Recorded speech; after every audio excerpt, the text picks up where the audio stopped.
أعوذ بالله من الشيطان الرجيم. بسم الله الرحمن الرحيم. وأقيموا الصلاة وآتوا الزكاة واركعوا مع الراكعين. قال رسول الله صلى الله عليه وسلم: خذ من أغنيائهم وتردها على فقرائهم، أو كما قال النبي صلى الله عليه وسلم فيما رواهما الشيخان أي البخاري ومسلم في صحيحيهما. اللهم صل وسلم على عبدك ورسولك ونبيك محمد أحمد وعلى آله وأصحابه وبارك وسلم عليه.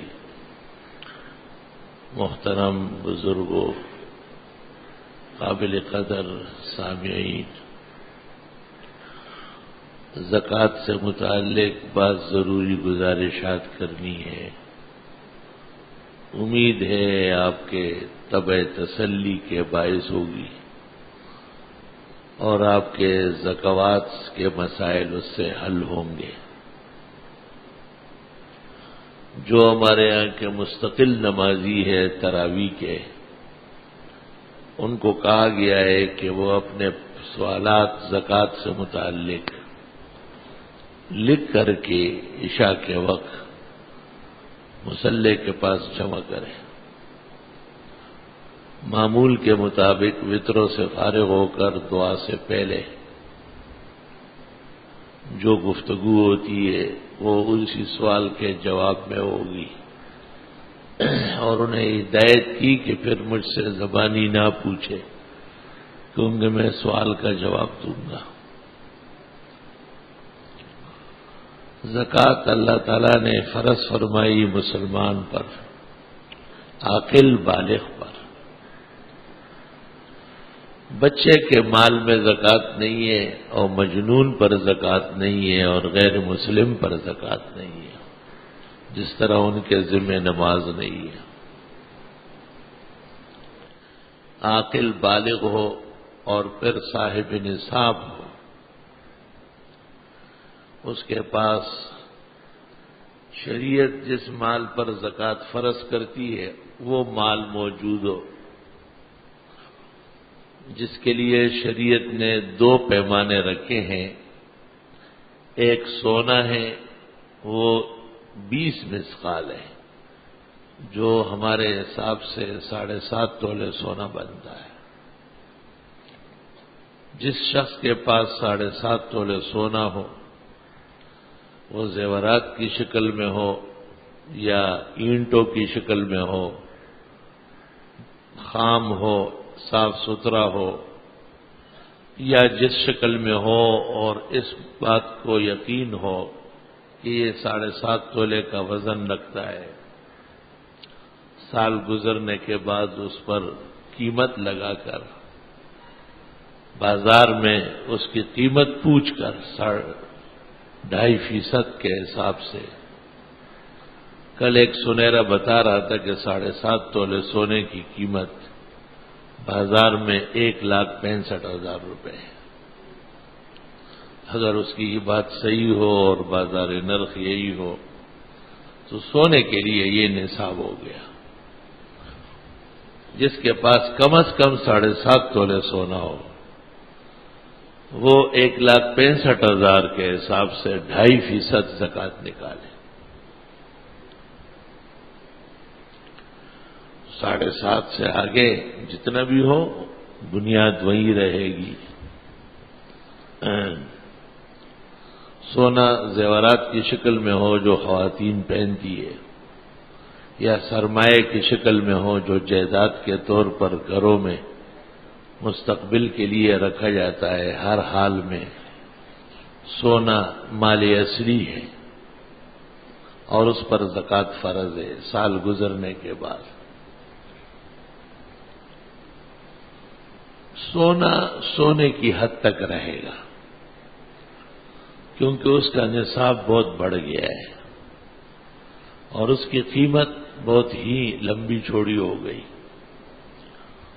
سونا دوسری چیزوں کے لیے نصاب نہیں بن سکتا ہے. دوسری چیزوں کے لیے نصاب چاندی ہے، اور وہ ہے 200 درہم. کسی زمانے میں جب اسلام کے احکام جمع ہو رہے تھے اور صحابہ اور تابعین دنیا میں اسلام پھیلا رہے تھے،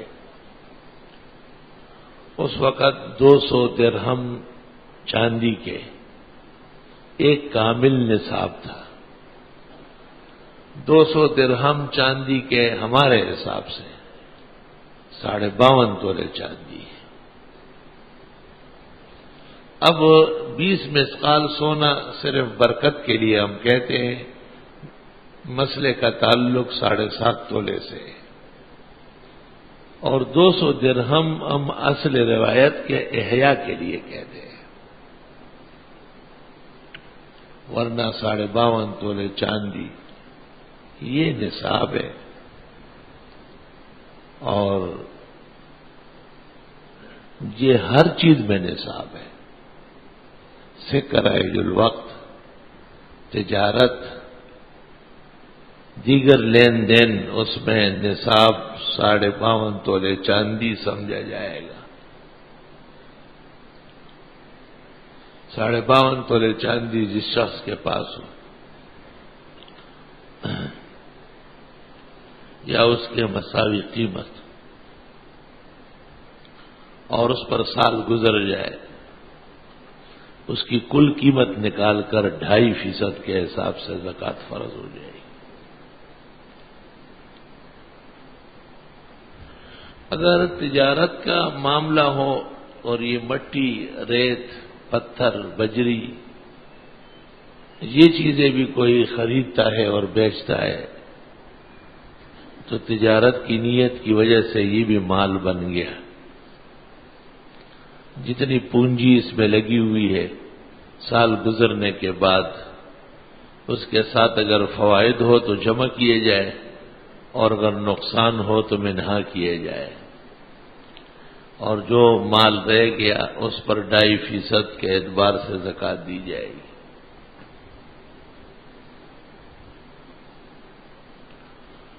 اللہ،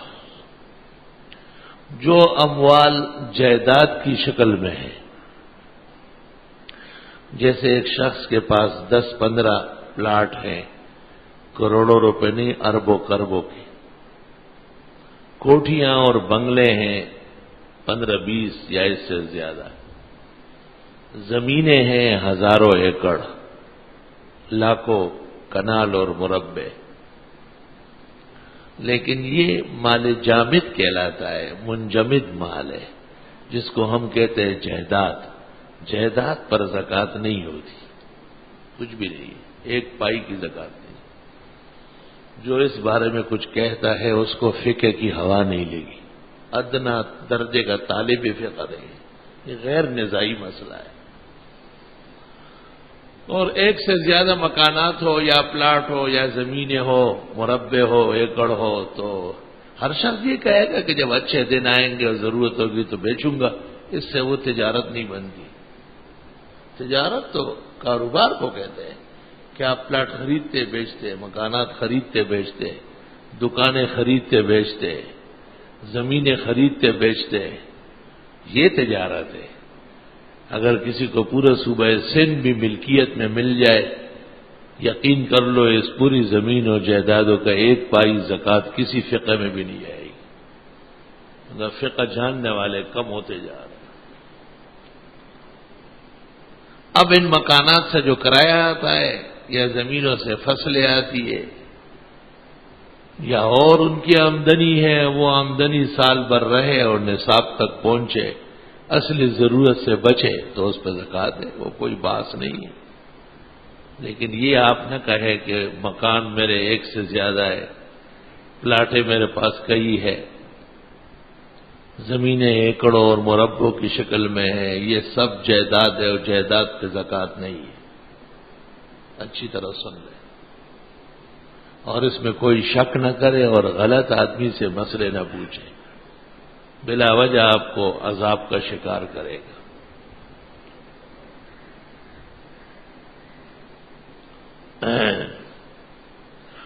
اس کے بعد مسئلہ آتا ہے ضرورت اصلیہ کا، کہ انسان کی اپنی بال بچوں کی اور اہل خانہ کی جو ضروریات ہے وہ منہا ہوگی، اس سے جو بچے گا، جس سال بھر جو کھایا پیا، کپڑا پہنا، شادی بیاہ کی تقریبات پہ خرچ کیا گیا، علاج معالجہ ہوا، یہ سب ضرورت ہے، اس کا زکوٰۃ سے کوئی تعلق نہیں، اس سے جو بچے گا اس پر زکوٰۃ آئے گی جب سال گزرے۔ اب یہاں چند جزیات ہے، جزیات اسی میں سے علیحدہ مسئلے کو کہتے ہیں۔ مثلا بچیوں کی شادی کے لیے رقم رکھی گئی، ابھی شادی ہوئی نہیں ہے، رقم پڑی ہے، سال گزر گیا، زکوٰۃ فرض ہو گئی۔ مکان ٹھیک کرنے کے لیے یا تبدیل کرنے کے لیے یا خریدنے کے لیے یا بنوانے کے لیے رقم رکھی گئی تھی، سال مکمل ہو گیا، زکوٰۃ فرض ہو گیا 2.5%۔ چاہیے تھا کہ یہ رقم جو مکان کے لیے ہے، یہ سریے میں، سیمنٹ میں اور ان دھاتوں میں مصروف ہو جاتی، رقم کی شکل بدل جاتی تو زکوٰۃ ختم ہو جاتی۔ رقم کی طرح رکھی ہوئی ہے اور سال گزر گیا۔ فقہاء نے لکھا ہے کہ ایک شخص کو قرضہ دینا ہے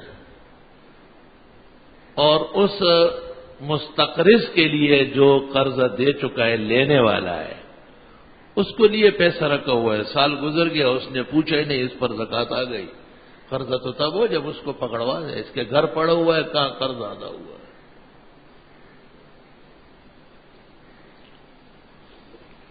بعض لوگ چھوٹے بچوں اور بچیوں کے مستقبل کے لیے ان کے نام کھاتے کھولتے ہیں اور رقمیں چڑھاتے ہیں۔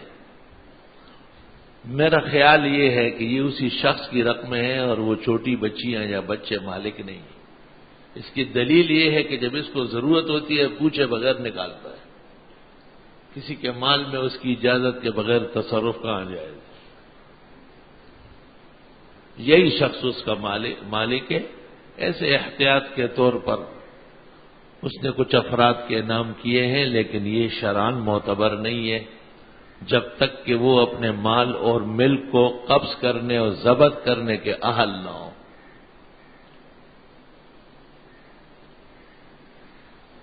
کبھی ایک شخص نے فرض حج کے لیے رقم داخل کی ہے، جو رقم حکومت کے ہاں چلی گئی وہ تو صرف ہو گئی، اور حج بھی ضرورت اصلیہ میں سے ہے۔ لیکن سوال یہ ہے، یہ تو تسنیم بھائی بتائے گا، کہ وہ رقم اگر واپس آ گئی اور منظوری نہیں ہوئی، کبھی کبھی ایجنٹ اس کو دبا لیتا ہے کہ چلو اگلے سال کرا دو، حالانکہ غلط ہے، واپس کرنا چاہیے۔ وہ بھی سیدھا مسلمان ہوتا ہے، وہ کہتے چلو رکھو، جان پہچان کا آدمی ہے، ٹھیک ہے، لیکن رقم اس شخص کی ہے جس نے داخل کی ہے اور حج میں صرف نہ ہو سکی موقع پر، لہذا اس پر زکوٰۃ فرض ہو گئی۔ لا الہ الا اللہ۔ زکوٰۃ کے اندر نصاب کا پورا ہونا ضروری ہے، جو میں نے 2 نصاب بتائے، سونے کا سونے کے لیے اور بقیہ چیزوں کے لیے 52.5 تولے چاندی کے برابر سکہ رائج الوقت، کرنسی، نوٹ، پاکستانی روپیہ، یہ بنیاد ہے۔ یہ رقم ایک شخص کے پاس سال کے شروع میں موجود تھی۔ گزشتہ سال رمضان شریف میں 52.5 تولے چاندی کے اعتبار سے وہ صاحب نصاب ہو گیا تھا۔ جس کے پاس اتنا مال ہو اس کو شریعت صاحب نصاب کہتی ہے، وہ صاحب نصاب ہو گیا تھا۔ اور پھر درمیان میں کبھی 10,000 بڑھے، کبھی 20,000 بڑھے۔ جب سال پورا ہو گیا تو وہ رقم جو 52.5 تولے چاندی کی تھی، مثلا اس کی قیمت 50,000 روپے، ایک مثال دیتا ہوں، یہ نہیں ہے، وہ 50 لاکھ ہو گئی ہے۔ اب آپ یہ نہیں کہیں گے کہ گزشتہ سال رمضان شریف میں میرے پاس 50,000 تھے اور یہ بقیہ 50 لاکھ جو اب ہو گئے یہ کسی پر 11 مہینے گزرے، کسی پر 10، کسی پر 6۔ ممکن ہے کچھ رقم ابھی اس مہینے میں آئی ہو لیکن اصل نصاب پر سال پورا ہو چکا ہے، لہذا یہ بعد میں آنے والا اس سال کے اندر اصل نصاب کے ساتھ جمع ہو کر کل پر 2.5% زکوٰۃ آئے گی۔ اس طرح اگر کوئی شخص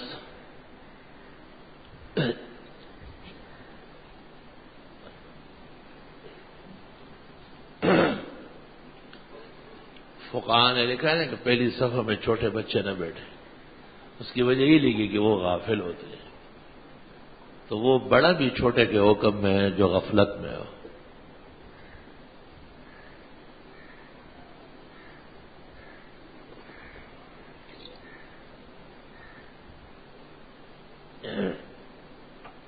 لا الہ الا اللہ۔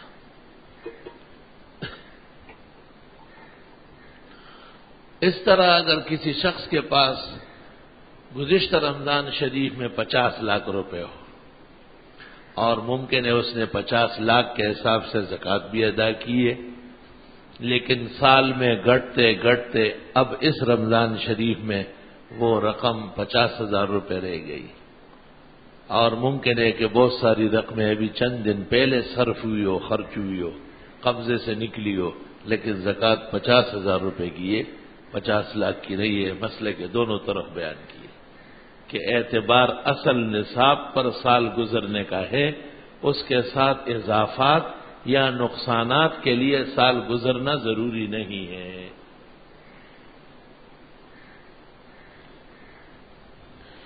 کبھی ایسا ہوتا ہے کہ آپ کا کہیں قرضہ ہے، راضی خوشی سے، دنیا کا نظام ہے، لینا بھی ہوتا ہے دینا بھی ہوتا ہے، اسی پہ جہان آباد ہے، اور وہ قرضہ صحیح اصول کے مطابق ہے، دستاویز موجود ہے، گواہان ہے، عہد اور وعد موجود ہے، وہ ٹائم پر ادا ہوگا، وہ آپ ہی کی رقم ہے، وہ تو مقروض ہے، اس کے ہاں تو وہ کٹوتی ہے، آپ ہی نے اس کی زکوٰۃ دینی ہے۔ شریعت اتنی اجازت دیتی ہے کہ اگر حرج ہو رہا ہے بڑا تو ٹھیک ہے، جب رقم ادا ہو جائے آپ کو یا جتنے حصے ادا ہو جائے اس مناسبت سے زکوٰۃ دی جائے، لیکن جتنے سال گزرے ہوں گے ان سب کی زکوٰۃ بدستور زکوٰۃ قرضے کے مالک پر ہے۔ جو قرضہ آپ کے اوپر ہے واجب الادا ہے، اس میں بھی تفصیل ہے کہ اس سال کتنا قرضہ دینا ہے، اس سال تو نہیں دینا ہے، اس سال آپ مقروض نہیں ہیں، اگلے سال مقروض ہے، اگلے سال سے کٹوتی ہوگی۔ بعض قرضے قسطوار ادا ہوتے ہیں، جتنا قسط اس سال واجب الادا ہے اتنا قسط کاٹ کے اور بقیہ کی زکوٰۃ دی جائے گی۔ بعض قرضے ہیں لیکن بہت ضعیف ہے، کمزور ہے، جیسے کسی نے وعدہ کیا کہ میں اتنے پیسے دوں گا، لوگوں کے وعدے تو اتنے مضبوط نہیں ہوتے، شرعاً تو وہ پابند ہے لیکن قانون کے مطابق تو آپ گرفت نہیں کر سکتے ہیں کہ آپ نے مجھ سے وعدہ کیا تھا مجھے 1 لاکھ روپے دے دینا۔ علماء لکھتے ہیں کہ کہنا تو اس وقت تک تھا جب وہ خوش تھا، جب اس نے روک لیا یا تیوری بدل دی تو انعام ختم ہو گیا، اب تو انتقام بن رہا ہے۔ اس لیے علماء کہتے ہیں کہ مانگنے کے بعد ہدیہ نہیں ہوتا، وہ تو جرمانہ ہوتا ہے۔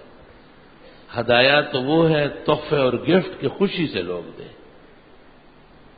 شریعت نے ہر چیز کی بنیاد نکالی، اصل تک پہنچ چکی ہے۔ اسی طرح میاں بیوی کے درمیان جو مہر طے ہوتا ہے یہ بھی قرض ضعیف ہے، بہت کمزور قرضہ ہے، کیونکہ مہر تو خاتون تب لے گی خدا نخواستہ کہ طلاق ہو جائے یا وفات ہو جائے، تو طلاق یا وفات سے پہلے تو خاوند سے لے نہیں سکتی ہے، اور خاوند ایسے بہت کم ہے دنیا کے اندر جو مہر اپنے ہاتھ میں رکھ کے بیوی کے آگے رکھے کہ اس رقم پر آپ کی مجھ سے شادی ہوئی ہے، شرعاً میں پابند ہوں آپ کو ادا کرنے کا، لہذا آپ یہ رقم قبول کر لیں، اور ہونا یہی چاہیے۔ اس لیے فقہا کہتے ہیں کہ نہ اتنا زیادہ ہو کہ لڑکا کبھی دے ہی نہ سکے، نہ اتنا کم ہو کہ خاتون کی بھی توہین اور بے عزتی ہو، جیسے نادان اور کمعقل لوگ 32 روپے 8 آنے باندھتے ہیں۔ 32 روپے 8 آنے اس وقت تھے جب 33 روپے کے 52.5 تولے چاندی ملتی تھی، تو ایک اٹھنی کم کر لی تاکہ قربانی سے اور زکوٰۃ سے بچ جائے۔ ہم وہیں 32 روپے 8 آنے چل رہا ہے۔ اب 32 روپے 8 آنے کے تو مرغی انڈے دینے والے نہیں، چوزے بھی نہیں ملے گا، وہ بھی سینکڑوں ہزاروں تک پہنچ گئے۔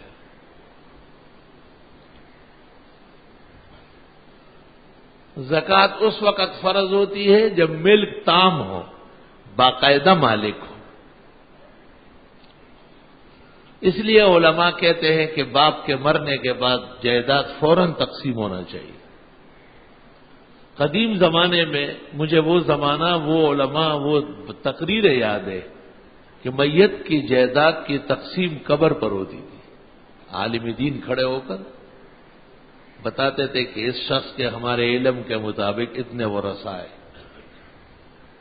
اتنی بیویاں بیوہ رہ گئی، ان کو اولاد کے ہوتے ہوئے 1/8 تقسیم ہوگا، 7/8 بیٹیوں میں ایک ہیرا اور بیٹے میں دگرا، اور اگر ماں باپ ہے تو 1/6۔ یہ قبر پر تقسیم ہو جاتی بالکل، تاکہ رشتہ دار گھر جا کے لڑے رہے۔ اب وہ باتیں لوگوں نے بھی پسند نہیں کی اور اہل علموں کو بھی آسانی آ گئی۔ اب تو 100 میں 90 مولویوں کو وراثت آتی نہیں ہے۔ پیغمبر نے کہا ہے میرے بعد سب سے پہلا علم جو اٹھے گا وراثت کا اٹھے گا، اور پورے دین کے علم کو آپ نے آدھا اور وراثت کو آدھا کہا ہے۔ علم الفرائض نصف العلم۔ اس کی وجہ یہ کہ اگر جائیداد یوں رہ گئی، بیٹے اور بیٹیاں اور بیوہ میں باقاعدہ تقسیم نہیں ہوئی اور سال گزر گیا تو حواصل پر کچھ نہیں آئے گا، فقراء مساکین کا نقصان ہے۔ مالک کوئی باقاعدہ نہیں ہے، وہ جس کے قبضے میں ہے وہ قابض ہے، اس کو فقہا قابض و غاصب کہتے ہیں۔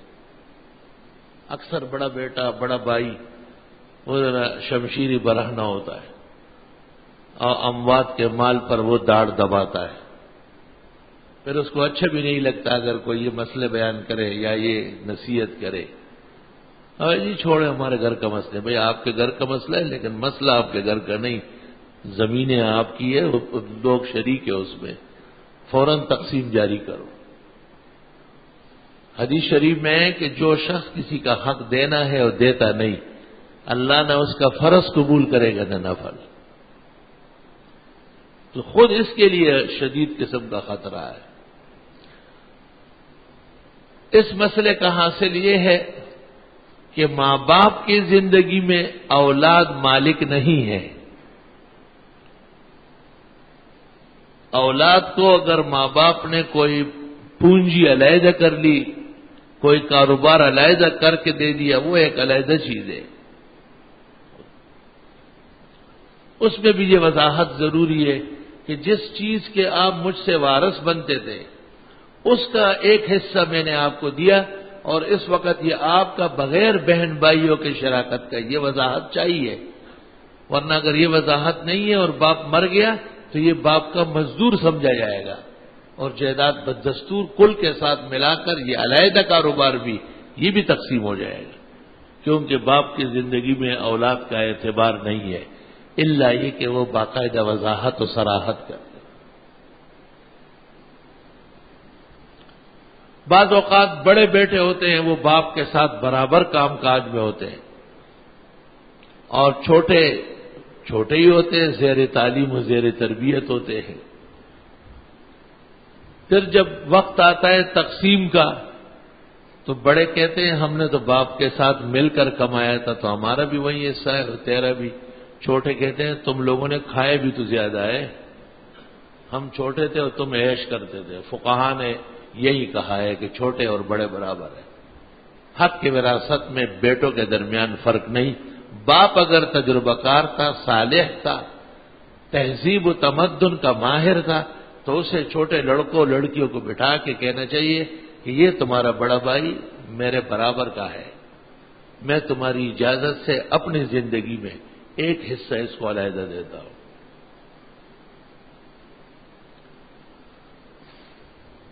زندگی میں دے سکتا ہے اور وصیت نہیں کر سکتا. کیوں؟ جو خود وارث ہوتا ہو اس کے لیے وصیت آرام ہے، اس کا تو حصہ ہے، بیٹا ہے. لا وصیت لوارث، جس کو شریعت وارث بناتی ہے دنیا سے جانے والا، اس کے لیے کوئی وصیت نہ کرے. چنانچہ ایک ہیلہ تجویز ہوا ہے کہ بیٹے کے لیے تو وصیت غلط ہے، پوتوں کے لیے کر لے. پوتے وارث نہیں ہے دادا سے، وہ تو اپنے باپ کے وارث ہوں گے. پوتا غیر وارث ہے، اس کے لیے وصیت کر سکتے. بخاری شریف میں ہے حضرت زبیر رضی اللہ عنہ نے عبداللہ اپنے بیٹے کو جو تقسیم بتائی، اس میں ایک حصے کا کہا تھا کہ یہ میری طرف سے آپ کے لڑکوں کے لیے ہے، کیونکہ پوتے بھی حضرت زبیر کے بیٹوں کے برابر ہو گئے.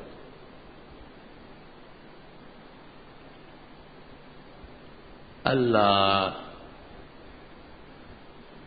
تقسیم میں زندگی میں اوپر نیچے کرنے کی اجازت ہے، مگر جواب شرعی ہونا چاہیے. کیونکہ پیغمبر کو جب کہا گیا کہ میں نے ایک بیٹے کو اتنے دیا دوسرے کو اتنے دیا، آپ گواہ رہے، آپ نے کہا میں گناہوں پر گواہ نہیں بنتا، خبردار. تم نے ایک کو زیادہ دیا دوسرے کو کم دیا، پھر اس شخص نے برابر کر لیا. اور آپ نے فرمایا اعدلوا بین اولادکم فی العطیہ، دنیا میں تو لڑکا اور لڑکی بھی برابر ہے. زندگی میں مرنے کے بعد تو لڑکا دوہرا لے گا اور لڑکی کھیری لے گی، لیکن اگر زندگی میں ماں باپ دینا چاہے تو لڑکے اور لڑکی کا کوئی فرق نہیں ہوگا. شادی شدہ اور غیر شادی شدہ کا کوئی فرق نہیں، برابر کی وراثت ہوگی. جتنا حصہ آپ بیٹے کو دے رہے اتنا حصہ جتنی آپ کی لڑکیاں ہیں سب کا اتنا بنے گا. آپ شریعت کا انتظار کریں، مرنے پر لڑکے کا ڈبل ہو جائے گا، بہن کا اس کا سنگل ہو جائے گا، لیکن ماں باپ کے سامنے لڑکا اور لڑکی کا کوئی فرق نہیں. اگر لڑکے پر آپ کو رحم آتا ہے کہ میرا بیٹا تنگ دست ہو جائے گا تو وہ تو 10 جگہ کما سکتا ہے. رحم کے لائق تو لڑکی ہے جو دوسروں کے گھر میں جا کے قید ہو جائے گی. یہ خیال شریعت کو تھا، آپ کو نہیں ہو سکتا.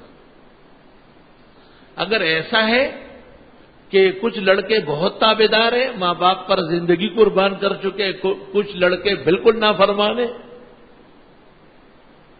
اور حدود توڑ چکے ہیں اور بے ادب گستاخ ہیں، تو شریعت نے کہا ہے کہ پنچات طلب کرے. محلے کے امام چند بزرگ لوگ اپنے گھر پر مسجد میں بٹھا لے اور کہے کہ میں شریعت کا پابند ہوں، شریعت مقدسہ میں زندگی میں مال دینے میں سب برابر ہوں گے اور مرنے کے بعد سب وارث ہوں گے، لیکن اس بیٹے نے مجھے ستایا ہے، آپ لوگ گواہ، میں اس کو اپنی جائیداد سے نکالتا ہوں یا اس کو اتنا حصہ نہیں دیتا ہوں، اجازت ہے اس کی.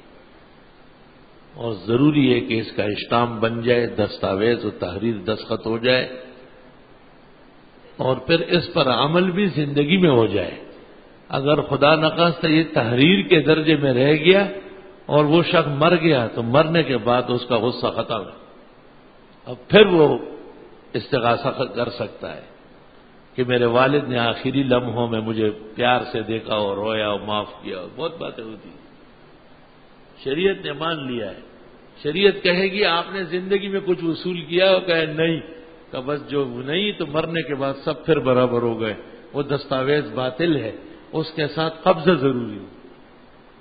بہت سارے لوگ ایسا کرتے ہیں، ہم دریافت کر لیتے کہ زندگی میں کوئی چیز دی گئی، کہا نہیں تو ختم ہو گئی. وصیت ناجائز اور اس کا اثر بعد الموت نہیں ہو سکتا. یہاں یہ وضاحت بھی رہے کہ ناجائز کام کی وصیت بھی ناجائز ہے اور اس پر عمل کرنا بھی ناجائز. کسی نے ایسے ادارے کے لیے دینے کا کہا کہ اولاد جانتی ہے کہ وہ نااہل ادارہ ہے، ناحق ادارہ ہے، اہل باطل کا ادارہ ہے، اور اس کو تعاون دینا شرک اور بدعت، گناہ اور معصیت کو پروان چڑھانا ہے، تو اس وصیت کو روک لیں۔ یہ وصیت بے شک مرحوم کے حق میں نافذ ہونا نہیں ہے بلکہ روکنا ہے۔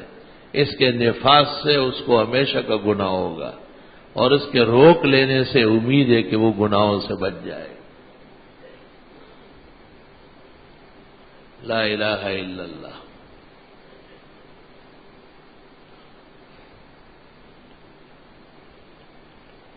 جو اموال قبضے میں ہیں اور جو اموال پورے ملک اور دسترس میں ہے، اگر وہ اموال تجارت میں صرف ہوئے ہیں اور تجارت کے آپ ہی مالک ہے، سال گزرنے کے بعد تجارت کا مال اور نقد مال ایک حکم میں ہے، برابر زکوٰۃ دی جائے گی۔ اگر تجارت کے اندر فوائد ہوئے ہیں تو سال گزرنے کے بعد اصل پونجی جو تجارت میں صرف ہوئی ہے اور اس پر جو فوائد ہوئے ہیں وہ جمع، اگرچہ فوائد پر سال نہیں گزرا، پونجی پر گزرا ہے، کل کے کل جمع اور فوائد کو جمع کر کے 2.5% کے حساب سے زکوٰۃ دی جائے گی۔ اور اگر تجارت میں کوئی نقصان ہوا ہے یا اس میں فوائد نہیں ہوئے ہیں تو پھر اتنا نقصان جو واقعتاً ہو وہ اس سے منہا کر کے اور بقیہ رقوم جو تجارت میں مصروف ہے ان کی زکوٰۃ دی جائے گی۔ کبھی ایک شخص نے 20 لاکھ کی دکان ڈالی،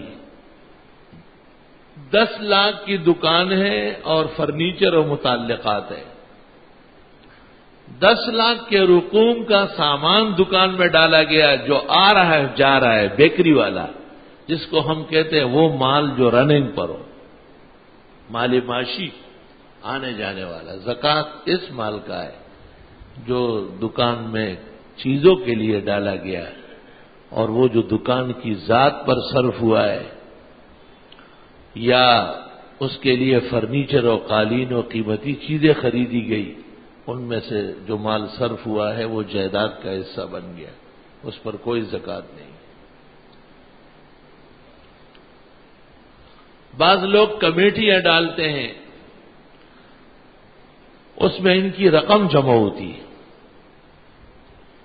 یہ آپ ہی کی رقم ہے اور راضی خوشی سے اپنی سہولت کے لیے یکمشت ایک رقم لینے کے لیے آپ نے یہ پلاننگ بنائی ہے، اس کی کوئی شرعی حیثیت نہیں ہے۔ جتنی رقم جس شخص کی ہے سال گزرنے کے بعد دیگر اموال کے ساتھ وہ بھی اس میں جمع ہوں گے اور اس کی زکوٰۃ دی جائے گی۔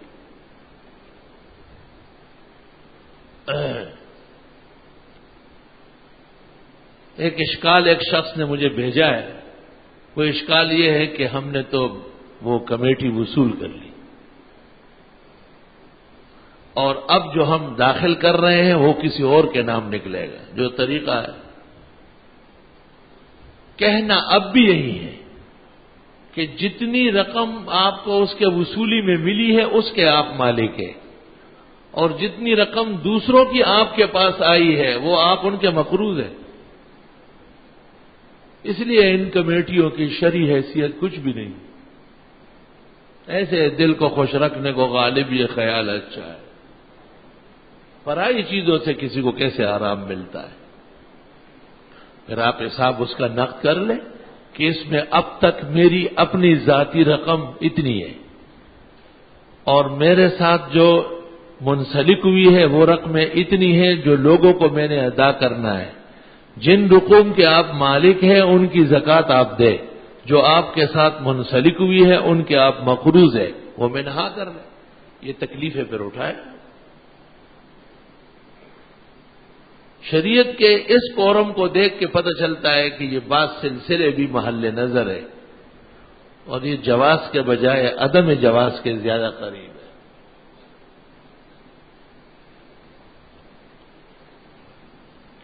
بعض لوگوں کی رقمیں کسی ادارے میں خود بخود کٹتی ہے۔ اس ادارے کی یہ ایک اصول ہے کہ ایک وقت آنے پر جب یہ شخص ریٹائر ہوگا تو اس کے ساتھ کچھ اور رقم ملا کر اپنے اس ورکر کو پینشن کے بہانے یا آئندہ زندگی کے سکون کے لیے دی جائے گی۔ یہ مسئلہ غور سے سننے کا ہے۔ تو پہلی بات تو یہ کہ جو رقم اس کی کٹی ہے اور اس کے لیے جمع ہوئی ہے وہ اس کی رقم ہے۔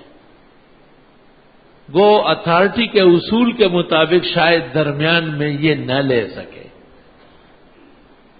لیکن جتنے سال گزرے اور جس وقت وہ ملے، جس سال اس کے نام جتنی رقم تھی، کیونکہ اخیر میں جا کے 50 لاکھ بنے گی، پہلے دن تو نہیں تھی، یہ اپنے پاس حساب میں اس کو شامل کرے کہ 2001 میں میری اتنی رقم کٹ گئی تھی، 2002 میں اتنی تھی، 2003 میں اتنی تھی، اور اب اس سال میری کل رقم جو وہاں پڑی ہوئی ہے اتنی ہے، اسی حساب سے زکوٰۃ فرض رہے گی۔ اگر اس نے ایسا نہیں کیا تو شریعت کہہ دے گی کہ سال کے اخیر میں جتنی رقم آپ نے لی گزرے ہوئے سالوں کے زکوٰۃ دے۔ جیسے فقہاء نے لکھا ہے کہ ایک شخص پر کئی سالوں کی زکوٰۃ باقی ہے تو کئی سالوں کا حساب وہ رکھے۔ اگر اس نے حساب نہیں رکھا ہے تو مفتی صاحب کہنے میں حق بجانے میں کہ اس وقت جو ریٹ ہے بازار نرخ، اس کے حساب سے گزرے ہوئے 10 سالوں کا جرمانہ ادا کرے۔ توبہ استغفار علیحدہ کہ فقراء اور مساکین کا حق ناجائز روکا ہوا ہے۔ وہ جو رقم حکومت نے ساتھ ملانی ہے وہ جب تک قبضے میں نہ آئے اور سال نہ گزرے اصل پر، اس پہ زکوٰۃ نہیں ہے، وہ تو ہدیہ ہو، گفٹ ہے، تعاون ہے، ان کا ایک طریقہ ہے، یہ شخص اس میں تصرف نہیں کر سکتا۔ لیکن جو رقم اس کی کٹی ہے اور جمع ہوئی ہے ہر سال کے حساب سے، اور یہ خود صاحب نصاب ہے، اصل نصاب کے ساتھ جمع ہو کر 2.5% زکوٰۃ اس کی بھی لازم ہے ادا کرنا۔ اللہ اکبر و کبیرہ۔ لا الہ الا اللہ۔ بعض لوگوں کی رقمیں بینک میں کٹتی ہے۔ جنرل ضیاء الحق نیک صالح آدمی تھا، لیکن بعض لوگ ان کو غلط پٹلی پہ چلاتے تھے۔ یہ عجیب بات ان کو بتائی گئی کہ آپ سرکاری خزانے میں زکوٰۃ جمع کریں۔ جو کمزور ذہن کے حضرات ہیں انہوں نے چٹ پٹ فتویٰ لکھ دیا کہ چلو ایک کام تو اسلامی ہو گیا، جیسے اسلامی بینکاری والے بڑے شیر ببر جو ہے نا میدان میں اترے تھے۔ جو سنجیدہ طبقہ ہے علم اور فقہ کا، ان علماء نے اس پر برہمی ظاہر کی کہ بینک کے اندر جو رقوم ہے، یا بینک مقروض ہے مالک کا، یا بینک کے پاس امانت ہے، دونوں صورتوں میں بینک مجاز نہیں ہے زکوٰۃ ادا کرنے میں۔ اور حکومت چونکہ لوگوں کے اموال کی غیر محافظ ہے، اور یہ قاعدہ چاروں اماموں کے ہاں متفق ہے کہ حکومت اگر لوگوں کی جان و مال کی حفاظت نہیں کر سکتی ہے تو اس کو صدقات اور زکوٰۃ لینے کا کوئی حق نہیں۔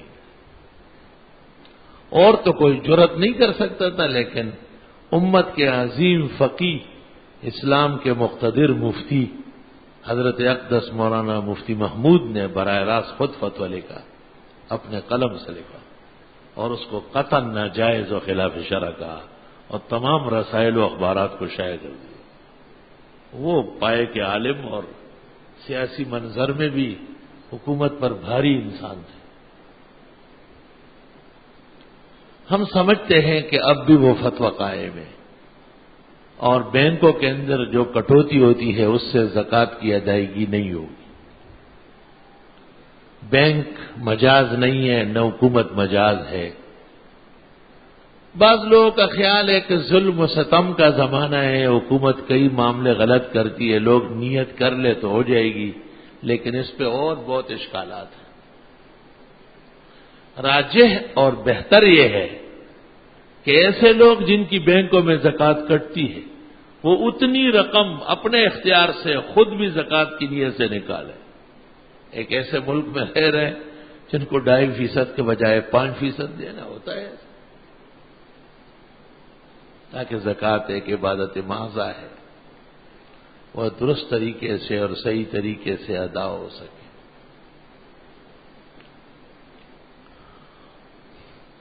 زکوٰۃ میں جب ایک دفعہ زکوٰۃ فرض ہو جاتی ہے تو اس بات کی بھی اجازت ہے کہ پیشگی دی جائے، ثواب ہے، فقراء مساکین کا بھلا ہے۔ اور اس کی بھی اجازت ہے اگر زکوٰۃ دینے والے کو عربی میں مزکی کہتے ہیں، اگر مزکی کو گرانی اور دقت ہے اور وہ رمضان میں مجاز نہیں ہے، وہ 2 مہینے بعد، تو تاخیر تھوڑی بہت جائز ہے، مگر اتنی تاخیر بھی نہ ہو کہ زکوٰۃ کی حیثیت ختم ہو جائے۔ اس لیے فقہا کہتے ہیں کہ تاخیر مکروہ ہے، دوسروں کا نقصان ہے۔ اللہ اکبر و کبیرہ۔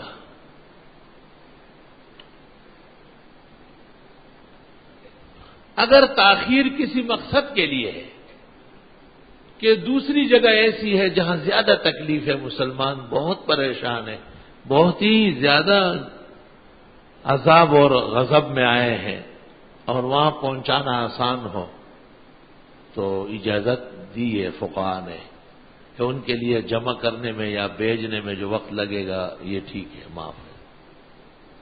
ویسے قاعدہ یہ ہے کہ ہر ملک کی زکوٰۃ اور ہر شہر کی زکوٰۃ اسی شہر میں بٹنا یہ سنت اور بہتر ہے۔ مسئلہ یہی ہے، پیغمبر نے کہا ہے یہاں کے مالداروں سے لو اور یہیں کے فقراء کو دو۔ لا الہ الا اللہ، استغفر اللہ۔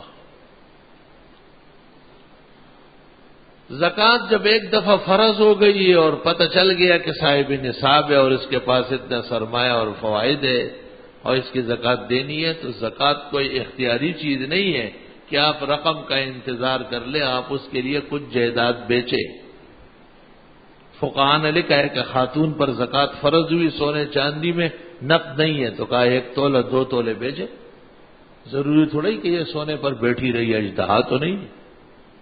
فقراء مساکین کا حق لازم ہو گیا، اس کے لیے قرض لینا بھی واجب ہے، نقد نہیں ہے، اور زکوٰۃ بہت دینی ہے۔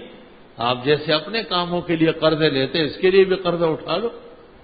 شریعت کے مقروض ہو چکے ہیں آپ، فقراء اور مساکین کے مقروض ہیں آپ۔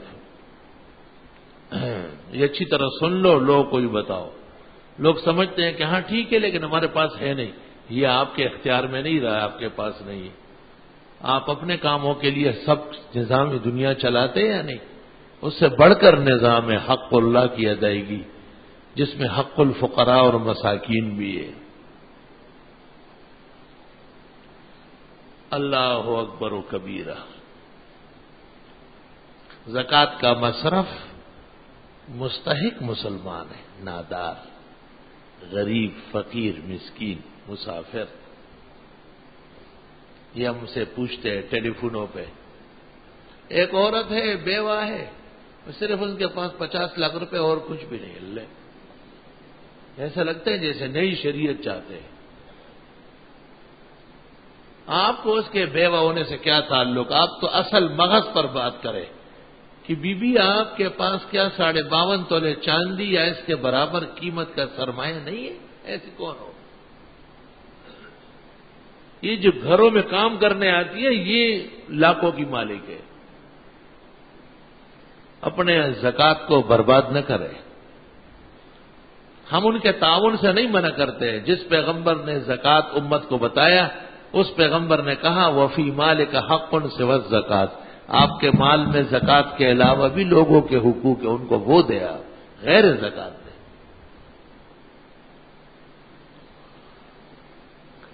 کسی بھی فقیر مسکین کسی حال میں بھی ہو اور وہ خود صاحب نصاب ہو، اس کو زکوٰۃ نہیں دی جائے گی، جانتے ہوئے دے دی گئی دوبارہ دینا ضروری ہے۔ الگ تحقیق کسی بھی غیر مسلم کو قطعاً زکوٰۃ یا واجب صدقات جیسے فدیہ، قربانی کے کھال کی رقم، نظر اللہ کے نام کی، روزوں کا فدیہ، کفارہ، قسم کا، ان میں سے کوئی چیز غیر مسلم کو نہیں دے سکتے، جتنا بھی اچھا ہو بھلا ہو۔ غیر مسلم ہونا ہی تمام قباحتوں کی جڑ ہے۔ اور سادات بنو ہاشم جو اپنے آپ کو اولاد النبی کہتے ہیں، سادات ہے یا نہیں عجم میں، یہ بھی ایک مسئلہ ہے۔ باہر شرح کنز میں ہے ان الاعاجم قد ضیقوا انصابهم، عجمیوں میں نسب خلط ملط ہو گئے، تاہم جو کہتے ہیں کہ ہم سادات ہیں اور غریب الحال اور مساکین ہیں، ان کو نہ غیر سید زکوٰۃ دے سکتا ہے اور نہ سید مسکین کو دے سکتے ہیں۔ پیغمبر نے کہا ہے میں اپنے اہل و عیال، آل و اولاد پر لوگوں کے مال کا میل کو چول حرام کر دیتا ہوں۔ انہا اوساخ الناس، لوگوں کے مال کا پیپ ہے، زخموں کا خون ہے، مال کا نچوڑ ہے، گند ہے، میرا نطفہ پاک ہے، میرے نسل و نسب کو اجازت نہیں۔ اور جن لوگوں نے کہا ہے کہ اس زمانے میں کمزوری ہے، بیت المال نہیں ہے، ان کا خمس نہیں ہے، حقیقت یہ ہے کہ انہوں نے کمزور بات کہی ہے۔ کبھی مسئلہ اور صحیح احادیث اور عین فقہ حنفی اور راجح مسلک دیوبند وہ یہی ہے کہ کسی قسم کے وقت میں بھی سادات و بنو ہاشم کو زکوٰۃ نہیں دی جا سکتی۔ یا تو وہ کہے کہ میں سید نہ ہوں، یا آپ اسے سید نہ مانیں، پھر مستحق کو دے سکتے ہیں۔ امام العصر آیت من آیات اللہ حضرت اقدس مولانا محمد انور شاہ صاحب رحمۃ اللہ علیہ نے فرمایا ہے کہ بہتر یہ ہے کہ کسی غیر سید کو زکوٰۃ کی رقم دے دے اور ان کو کہے کہ آپ قبول کر لیں اور آپ ان کو دے دیں، ان کو ضرورت ہے اور ان کو دینا براہ راست جائز نہیں ہے، جائز۔ پیغمبر گھر تشریف لائے، آپ کے سامنے صرف روٹی رکھی گئی، بیویوں سے پوچھا تو نظر آ رہا ہے گوشت پک رہا ہے۔ انہوں نے کہا یہ ہماری کنیز کو کہیں سے صدقہ دیا گیا ہے، بریرے کو۔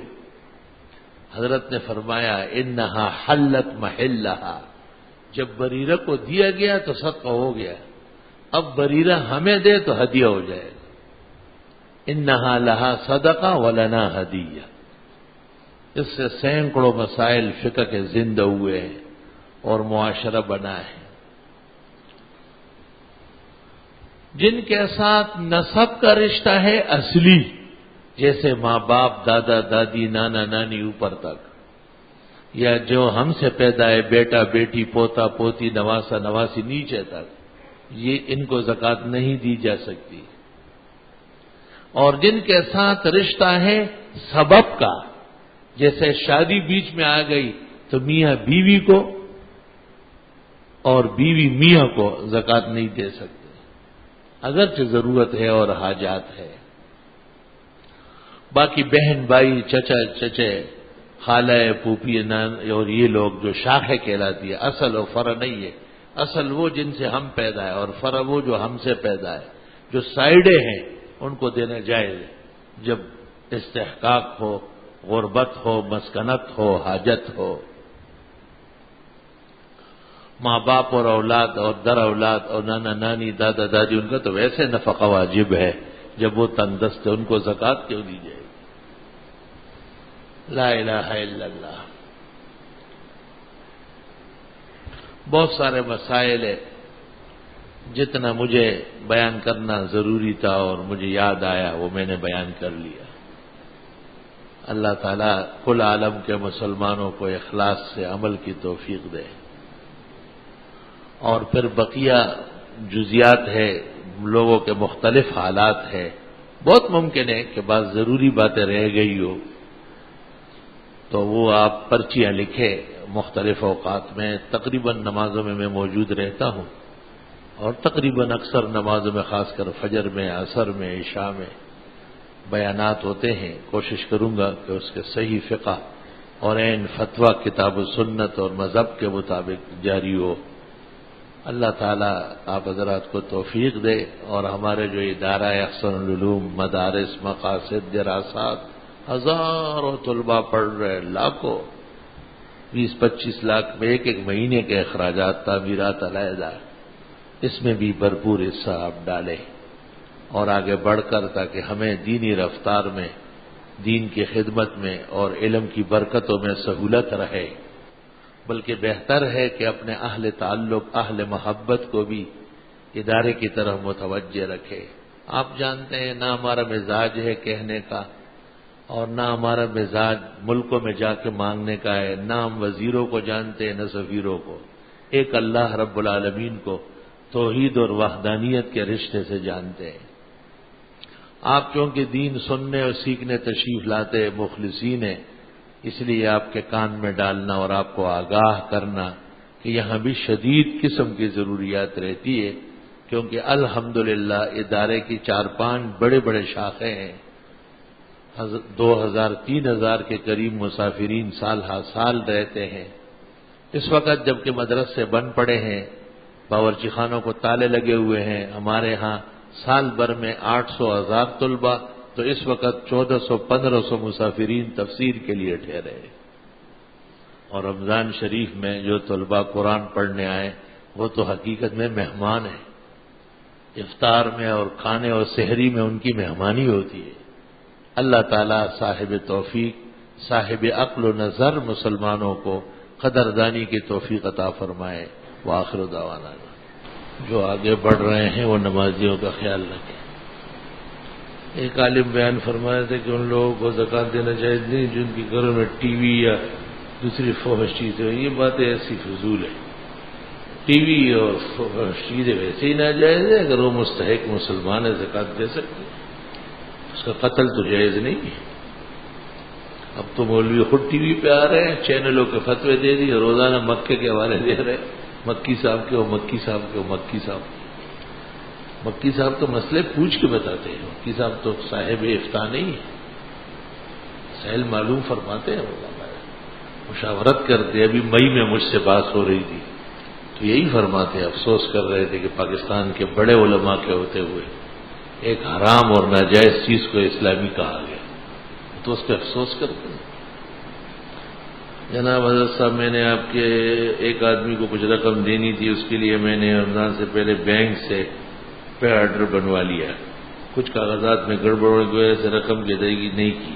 اب میں نے یہ پے آرڈر واپس کینسل کرایا ہے، اکاؤنٹ میں ڈال لیا ہے. کیا اس رقم پر زکوٰۃ فرض ہوگی؟ بتائیے کیا پوچھ رہے ہیں؟ کچھ سمجھ نہیں آیا اس کیا مطلب. تو جو رقم آپ کے قبضے سے نکلی نہیں وہ آپ اس کے مالک رہے بددستور. زکوٰۃ کے مسائل میں ایک اہم مسئلہ مجھ سے رہ گیا، اور وہ یہ کہ زکوٰۃ کی ادائیگی کے لیے نیت ضروری ہے، اور نیت 2 وقت ہوتی ہے. یا تو زکوٰۃ کی رقم کل مال سے جدا کرتے وقت، یا مسکین فقیر مستحق کو دیتے وقت. جن کو آپ جانتے ہیں کہ یہ مستحق ہے، کہہ دینا مکروہ ہے کہ یہ زکوٰۃ، ٹھیک ہے آپ کو پتا ہے. البتہ دینی مدرسوں میں چونکہ کئی فنڈ ہوتے ہیں اس لیے بتا دیا جائے کہ یہ رقم زکوٰۃ ہے. نماز سنت کی نیت کس طرح ہوتی ہے؟ نماز سنت، بس کہتے ہیں کہ سنت رسول اللہ نہیں ہے، ایسی یہ بدعتی والی بات ہے. کابرین کی محبت کی وجہ سے پہلے رومال سے پگڑی باندھنا، پہلے تو پیلی رومال رکھنا کیسا ہے؟ بہت اچھی بات ہے. پیلی رومال تو مولانا کیا ہے، وہ تو زرداری صاحب کے ہاؤس میں بیٹھے ہوئے. دکان کرائے پر لی ہے اور بطور ضمانت 1 لاکھ روپے دیے. کیا اس رقم میں زکوٰۃ ہوگی؟ اب یہ رقم آپ کی ہے دکاندار کی ہے، یہ سمجھ میں نہیں آئی. اگر یہ آپ ہی کی ہے، صرف امانتاً ہے تو زکوٰۃ دی جائے گی، اور اگر آپ کی نہیں دکان والے کی ہو گئی تو زکوٰۃ ختم ہو گئی اس کی. یا حلیم ہو یا علیم ہو یا علی ہو یا عظیم. جائز حاجات کے لیے کتنی مرتبہ؟ 1700 مرتبہ اس کا وظیفہ کر لیں پھر صبح و شام 10-10 مرتبہ پڑھیں۔ مسجد کی تعمیر کے لیے کہ مسجد کی تعمیر کے وقت جوتوں کے ساتھ کام کرنا کیسا ہے، جائز ہے؟ ہمارے کسی شخص نمازی کو بتانا کہ وتر کے بعد کوئی نفل نماز نہیں ہے ہم پر ضروری ہے کہ نہیں، کیونکہ اس مسئلے کے علماء تک نمازوں کے مسئلہ نہیں بتاتے، اور نہ بتانے میں ہماری پکڑ تو ہوگی۔ ہاں، مولویوں کی پکڑ زیادہ ہوگی، وہ خود بھی وتروں کے بعد نفلیں پڑھتے ہیں اور لوگوں کو بھی پڑھواتے ہیں۔ احسن العطر بڑے پیمانے پہ چھپوائے اور ہر جگہ پہنچائے، انشاءاللہ احسن العطر دیکھنے کے بعد بڑی تسلی اس کی ہو جائے گی اور وتروں کے بعد نفلیں نہیں پڑے گا۔ کسی شخص سے گن پوائنٹ پر طلاق کے کاغذات پر دستخط کرائے گئے جبکہ اس شخص کی نیت طلاق کی بالکل نہیں ہے۔ بہرحال طلاق المکرہ یقع، جس کو مجبور کیا گیا وہ طلاق دی ہو گئی۔ نفاس کی مدت ختم ہونے سے پہلے خون کے منقطع ہونے پر کیا عورت نماز اور روزہ ادا کر سکتی؟ جی ہاں، نفاس کی کم از کم مدت تو نہیں ہے نا، زیادہ سے زیادہ 40 دن ہے، 10 دن میں پاک ہو جاتی ہے، 20 میں بھی۔ صدقہ فطر کی اس سال کیا مقدار ہے؟ 2 کلو آٹے کی قیمت آپ لگائیں جو آٹا آپ کھاتے ہیں، اگر گندم کے اعتبار سے دینا ہے، اور اگر کھجورے دینی ہے تو بہترین کھجورے 7.5 کلو کی قیمت، اور اگر کشمش کا حساب دینا ہے تو 3.5 کلو کشمش، بڑا بڑا جو قابلی میوہ ہے اس کی قیمت لگا لو۔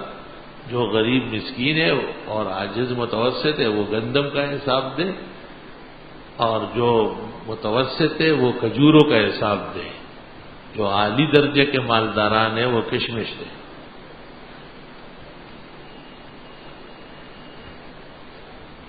جو کے حساب سے فطرے کا نصاب کیا ہے؟ میں نے جو کا حساب نہیں لگایا۔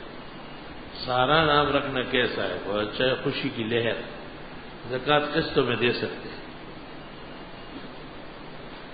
وسیلے کے بحث میں فرمایا کہ مولانا حسین علی سے متا کے قائل تھے، کس کتاب کے حوالے سے یہ بات ثابت؟ تحریرات حدیث میں، حالانکہ مولانا صفدر نے فرماتے کہ سماع متا قائل نہیں تھے، فرماتے کہ قرآن نیال کی جگہ فرماتے کہ اب سنتے ہیں بعد میں نہیں، بس یہ سننا ثابت ہو گیا۔ لڑکے اور لڑکی کے درمیان نکاح ہوا ہے، رخصتی نہیں ہوئی، اور لڑکی خلع لے لے تو مہر کی رقم سے کچھ لڑکی کو ملے گا یا نہیں؟ یعنی رخصتی سے پہلے مہر آدھا لے گی۔ خلع میں تو خاتون چھوڑتی ہے نا، وہی پیسے دیتی ہے خاوند کو کہ مجھے طلاق دے۔ فطر رمضان کی کسی بھی تاریخ کو ادا کیجیے، یا عید کی نماز سے پہلے بہتر ہے، یا سارے محتاجوں کو دے، یا کچھ لوگ جس طرح سہولت ہو دینا ضروری ہے۔ مشترک زمین کے زیتون سے میں نے مویشیوں کے لیے 10 بوری بچا لیا ہے، کیا مجھ پر زکوٰۃ واجب ہے؟